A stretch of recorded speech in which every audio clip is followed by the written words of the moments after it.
Bonjour et bienvenue sur Periscola et sur mieux comprendre le monde qui t'entoure. Tu as peut-être entendu que le 15 et le 22 mars, il va y avoir les élections municipales. Et tu te demandes ce que c'est? Allez, viens, je vais t'expliquer.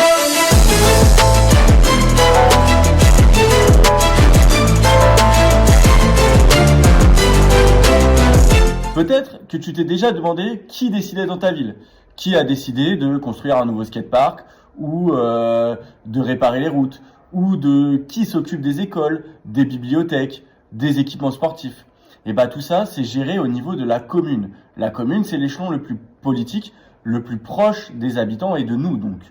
Et dans toutes ces décisions, il y a une personne qui est centrale, c'est le maire. Mais la question c'est comment devient-on maire, à quoi ça sert et comment les habitants vont pouvoir choisir leurs élus.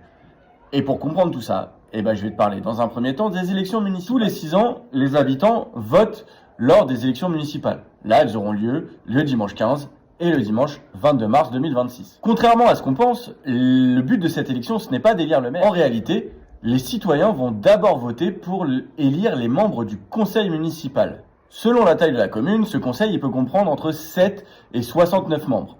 Les candidats se présentent sur une liste, un peu comme une équipe, et les habitants vont voter pour la liste qu'ils préfèrent ou celle qui représente le mieux leurs valeurs politiques. Une fois l'élection terminée, donc le 22 mars, les membres du conseil municipal sont officiellement élus.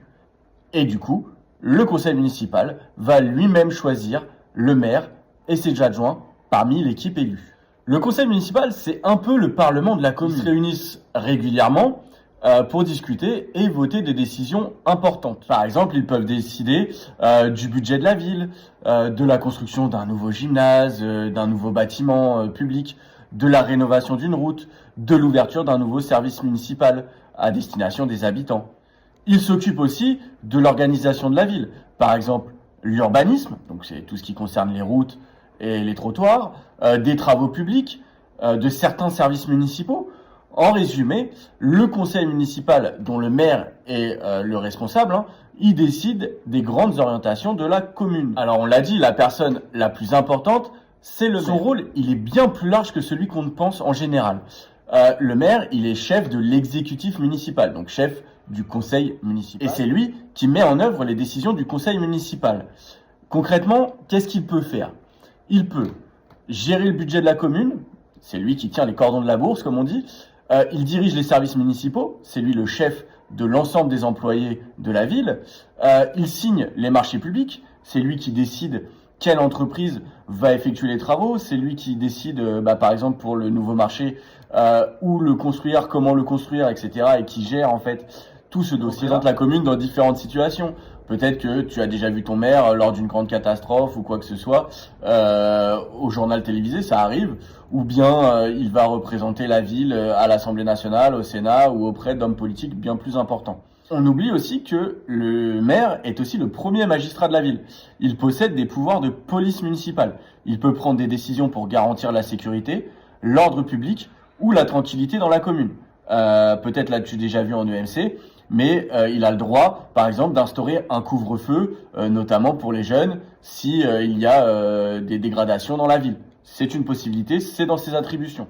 Enfin, il a un rôle aussi politique. Il agit au nom de l'État. Par exemple, il organise les élections, il tient les registres civils, naissance, décès, il célèbre souvent les mariages, lui ou ses adjoints d'ailleurs, il participe au recensement de la population, c'est-à-dire au comptage du nombre de personnes dans sa ville. En gros, le maire, il joue un rôle local et national. Alors j'ai vu dans un sondage OpinionWay dernièrement que seuls 39% des jeunes comptaient aller voter, contrairement aux 84% des personnes de plus de 60 ans. Ce qu'il faut bien te dire, c'est que les élections municipales, elles peuvent te sembler lointaines, mais en réalité, elles ont un impact direct sur la vie quotidienne. Les décisions prises par la mairie, par exemple, elles sont nombreuses, rappelle-toi. Elles concernent les écoles, les bibliothèques, les équipements sportifs, les transports locaux, la propreté de la ville, les espaces publics. Bref, tout ce qui fait ta vie quotidienne.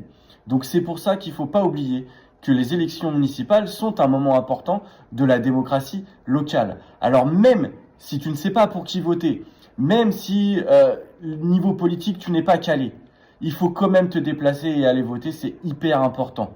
Et la prochaine fois que tu passes devant la mairie, pense à tout ce que je viens de te dire. Pour conclure, j'ai qu'une chose à te dire. Va voter le dimanche 15 et le dimanche 22 mars pour les élections municipales. Ça va décider de toutes les orientations de ta ville pendant 6 ans. En tout cas, je sais pas si je t'ai convaincu, mais j'espère que tu as mieux compris ce qui se joue ce week-end et le week-end prochain. Et moi, en attendant, je te dis à bientôt sur Periscola. Et n'oublie pas, si la vidéo t'a plu, abonne-toi, like, commente, fais tout ce que tu as à faire, partage surtout. Et je te remercie. À bientôt.